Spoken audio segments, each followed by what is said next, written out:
Hey guys, welcome to Nerd Central. Today, I'm going to be teaching you how to solve quadratic equations using the quadratic formula.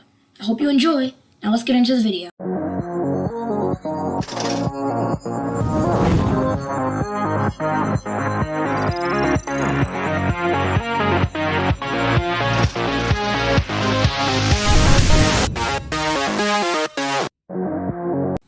Okay, so as you can see, there's a general form for a quadratic equation.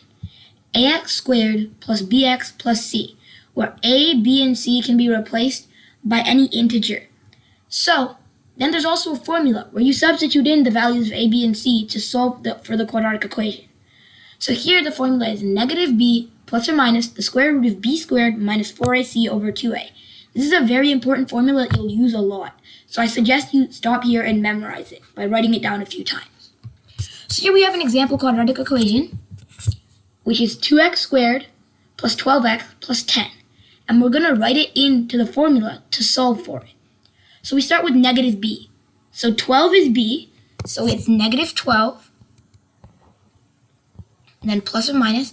So the reason there's a plus or minus is because there's two values for the quadratic in most cases. And you'll see when we're done solving this. So then we do the square root of b squared, so 12 squared is 144, minus 4ac. So a is 2, c is 10, so that multiplies to 20, and 20 times 4 is 80. So minus 80 divided by, so a is 2, so divided by 4. So now we can simplify this down, and we get negative 12 plus or minus square root of 64 over 4, which becomes negative 12 plus or minus 8 over 4.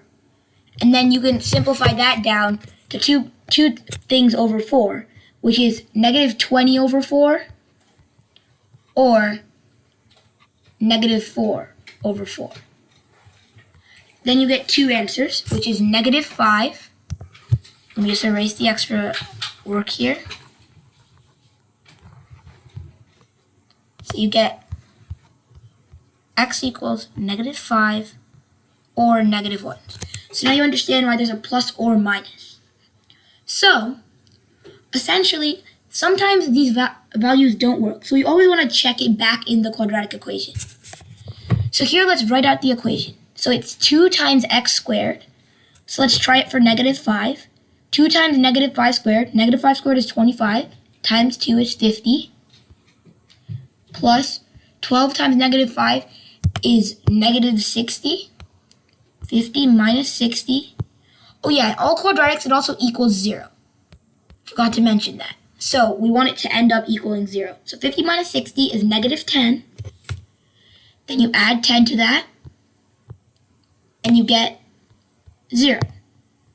So that means negative 5 works as a solution for the quadratic. Then let's try negative 1. So negative 1 squared is 1, times 2 is 2. 12 times negative 1 is minus 12, so we have negative 10 now, plus 10 is also equal to 0. Which means both of these solutions work, and they're the only two solutions for this quadratic. You could try any other number, none of them would work. Let's even try one number, just to show you. 4. So, 4 squared is 16, times 2 is 32, plus 4 times 12 is 48, plus 48, plus 10. You end up with 90. 90 is not 0. So those are the only two solutions for a quadratic, and now you know how to solve a quadratic equation. Hope you enjoyed. If you did, please like and subscribe, and I'll see you in the next one.